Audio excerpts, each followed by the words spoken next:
નમસ્કાર દર્શક મિત્રો, સ્પાર્ક ટુડે ન્યૂઝમાં આપનું સ્વાગત છે। જે રીતે હવામાન ખાતાની આગાહી છે, વડોદરાને 2 દિવસ રેડ એલર્ટ આપવામાં આવ્યું છે, ત્યારે વડોદરા મહાનગરપાલિકા પણ તમામ જે તંત્ર છે તે કામે લાગ્યું છે। લોકોને, ખાસ કરીને નાગરિકોને કોઈ પણ જાતની અસુવિધા ન ઊભી થાય તે માટે પાલિકાનું તંત્ર સજાગ છે અને તેની જ માટે આપણે વાત કરવા માટે આપણી સાથે સ્થાયી સમિતિના અધ્યક્ષ વર્ષાબેન વ્યાસ છે, તેમની સાથે જ વાત કરીશું। મેડમ, શું કહેશો? જે રીતે હવામાન ખાતાની આગાહી છે, સવારે વરસાદ વરસ્યો છે, પરંતુ સારી બાબત એ છે કે અત્યારે વરસાદ નથી પડી રહ્યો, પરંતુ સાંજ પછી વરસાદ પડવાની શક્યતા જોવા મળી રહી છે। પાલિકા કઈ રીતે કામ કરી રહ્યું છે?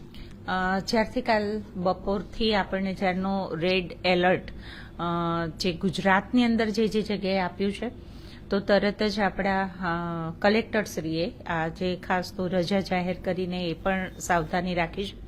બીજું, અત્યારે હાલમાં જોતા જે આપણું આજવાનું પાણી વિશ્વામિત્રીમાં આવે, તો આજવાનું અત્યારે આપણની સપાટી 208.90 દર્શાવી રહી છે અને જે ત્યાંથી છોડીને વિશ્વામિત્રી આપણા શહેરમાં પ્રવેશ કરે છે, પણ અત્યારે આપણી એ સપાટી પણ 7.24 છે। 24-27 સુધી આપણને બહુ બિલકુલ વાંધો નથી આવતો હતો, પણ અત્યારે વાગ્યા છે 3 અને સાંજે 4 વાગ્યા પછીનો રેડ એલર્ટ ને આગાહી આપેલી છે, પણ હમણાં જ ડિરેક્શન થોડું ચેન્જ થતા જે સાંજે 6 વાગ્યા સુધી આપણને વધારે જે ખતરા જેવું જે બતાવીને સિગ્નલ આપતા હતા, એ કદાચ જ થોડી મૂવમેન્ટ વધતા રાતના 10 વાગ્યા સુધી એ મૂવમેન્ટ બતાવી રહી છે।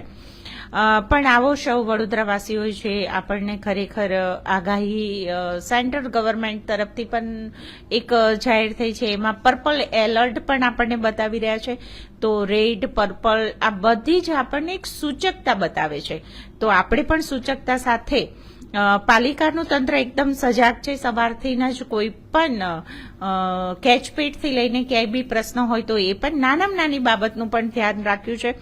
વીએમસીની ટીમ ખરેખર સવારે આખી ફિલ્ડ ઉપર રહીને, એમાં ફાયર પણ આવી ગયું, કમાન્ડ સેન્ટર ઉપરથી પણ માહિતી મેળવતા બહુ જ અત્યારે કોઈ એવો ઇસ્યુ દેખાતો નથી, પણ ખૂબ સજાગતા સાથે કામ કરી રહી છે। કમિશનર શ્રી તરફથી પણ સૂચક અને સ્પષ્ટ બધાને સૂચન આપવાનું આવ્યું છે કે દરેક અધિકારી ઝોન વાઇઝ અને વોર્ડ વાઇઝ પોતે સતર્કતા સાથે પોતાના વોર્ડમાં જ કમિટમેન્ટ સાથે કામ કરે। બીજું, આજે ખાસ ગૌરી વ્રત આપણી દીકરીઓ જે કરી રહી છે, તો આજે એક જાગરણનો દિવસ છે અને આપણે પણ આટલું સરસ ભક્તિભાવપૂર્વક જ્યારે દીકરીઓએ 5 દિવસ ભૂખ્યા મોડા વ્રત કર્યા હોય, તો એ પણ જાગરણના દિવસે ધીમે ધીમે હવે સાંજના સમયે કદાચ બહાર ફરવાની કે નીકળવાની આ જે કંઈ પોતાના પ્લાનિંગો સાથે હોય, તો પેરેન્ટ્સો આપ પણ સજાગ થઈને આપણે સૌ તંત્રને પણ સાથ સહકાર આપીએ, વીએમસીને સાથ સહકાર આપી અને વાર તહેવાર પ્રસંગ આપણે ઉજવીએ, પણ સતર્કતા સાથે ઉજવીએ। કોર્પોરેશનની ટીમ બિલકુલ એલર્ટ છે, ફાયરની ટીમ પણ એલર્ટ છે, પણ જ્યારે આપણને રેડ અને પર્પલ આ બંને ઝોનમાં આપણને જ્યારે વડોદરાને લીધેલું હોય, તો નાગરિકોને પણ એક અપીલ છે કે શાંતિથી, સમયસર, બિનજરૂરી આ બધી જ વસ્તુને ધ્યાનમાં લઈને આપણે સૌ આગળ વધીએ। મેડમ, વરસાદ સવારે બહુ જ વરસ્યો છે, વહેલી સવારે વરસ્યો હતો, એમાં કેટલાક જગ્યાએ પાણી ભરાવાના બનાવ બન્યા હતા, અત્યારે કઈ પરિસ્થિતિ છે? અત્યારે કોઈ જગ્યાએ પાણી ભરાવાના બનાવો તમારા ધ્યાનમાં છે કે કેમ? અત્યારે ઘણી બધી જગ્યાએ જે સવારમાં વરસાદ વરસ્યો, ઘણી જગ્યાએ જે સ્પોટ આપણે કહી શકીએ કે બધી જગ્યાએથી ઢાળમાંથી જ્યાંથી પાણીનો નિકાલ થતો હોય, પણ એક ખરેખર ડ્રેનેજની આપણી સુવિધા પ્રમાણે 1-8 કલાકની અંદર એ પાણી બધું જ નીકળી જતું હોય છે। વધારે વોટર લોગિંગ કોઈ બરોડાની અંદર અત્યારે હાલની તારીખે સવારમાં હતું, પણ 1 by 1 બધું જ વોટર લોગિંગ અત્યારે નીકળી ગયું છે અને અત્યારે આપણું વડોદરા પાણી ભરેલો હોય એવું કોઈ સ્થળ અત્યારે હાલમાં 3 વાગે બપોરે દેખાતો નથી। અત્યારે વિશ્વામિત્રીની સપાટી ઓછી છે, આજવાની પણ સપાટી ઓછી છે, કહી શકાય કે જો વધારે રેન ના થાય તો વડોદરાવાસીઓએ કોઈ ચિંતા કરવાની જરૂર નથી, ખરેખર પેનિક થવાની જરૂર નથી। આપના સ્પાર્ક ન્યૂઝ મીડિયા દ્વારા પણ કહી શકાય કે રેડ, પર્પલ એલર્ટ હોવા છતાંય સાથે સાથે ઉપરવાસનો પણ વરસાદ આપણા પાણી આજવા થઈને વિશ્વામિત્રીમાં આવતું હોય છે પણ તંત્ર સાવધાન છે. પેનિક થવાની કારણ કે પાણી ખાસું ઉતરી પણ ગયું છે સવારના વરસાદ પછી, તો પેનિક ન થઈ અને સૌ સાથે મળીને જે કંઈ આ સમસ્યા અત્યારે આપણને કુદરત તરફથી આવી રહી છે એમાં સાવધાની વર્તી.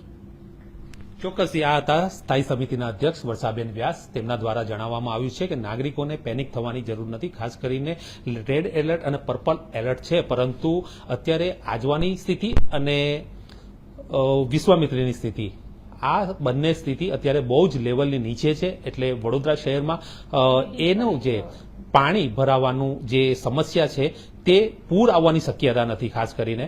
અને એલઈડી સ્ક્રીન પર જે મેસેજ પણ આપવામાં આવ્યા છે તે બેન કહી રહ્યા છે. પાલિકા દ્વારા આપણે આખા વડોદરા શહેરમાં એલઈડી લગાવેલી છે. એલઈડી આપણે એક મેસેજ કન્વે માટે પણ આપણો સારી રીતે આ એક સિસ્ટમને ઉપયોગમાં લઈ શકીએ છીએ. સવારથી જ એલઈડી સ્ક્રીન ઉપર દરેક લેવલને મેન્ટેન કરતો એક મેસેજ પણ આપવામાં આવે છે. સાથે સાથે કયા સમયે કઈ રીતના કઈ આપણને વોર્નિંગ ગવર્મેન્ટ તરફથી મળી છે એનો પણ એક મેસેજ પાસ ઓન થાય છે. તો ખરેખર આ બધા જ મેસેજને આપણે શાંતિથી જોઈ કરીને આગળ વધીએ એવી એક વડોદરાવાસીને અમે અપીલ પણ સ્પાર્ક ન્યૂઝ દ્વારા કરી રહ્યા છીએ. ફાયર વિભાગ દ્વારા નંબર પણ જાહેર કર્યા છે, પાલિકા દ્વારા પણ નંબર જાહેર કર્યા છે. લોકોને કોઈ અસુવિધા ઉભી થાય તો લોકો એની પર યોગ્ય સલાહ કે સૂચન મેળવી શકે છે. ચોક્કસ એક ટોલ ફ્રી નંબર પણ હોય છે. ટોલ ફ્રીની સાથે ફાયરના પણ નંબરો આપણે હમણાં જ જ્યારે વધુ વરસાદની આગાહી હતી ત્યારે આ બધા જ નંબર આપ્યા છે. કાઉન્સિલર પણ આની અંદર સજાગ છે. વોર્ડ કચેરી દરેક વોર્ડમાં છે. ક્યાંય પણ આપણને લાગે તો આપ મેસેજ કન્વે, વોટ્સએપ કન્વે કરી શકો છો. ચોક્કસથી તો અત્યારે વડોદરા શહેરમાં વરસાદ નથી એટલે સારી એક બાબત છે.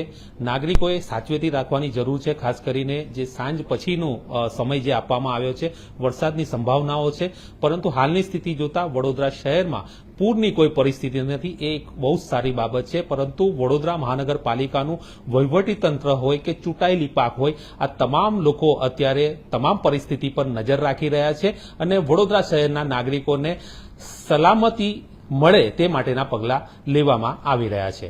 કેમેરામેન રાહુલ કપ્તાન સાથે Paresh Makwana, spark today news, Vadodara.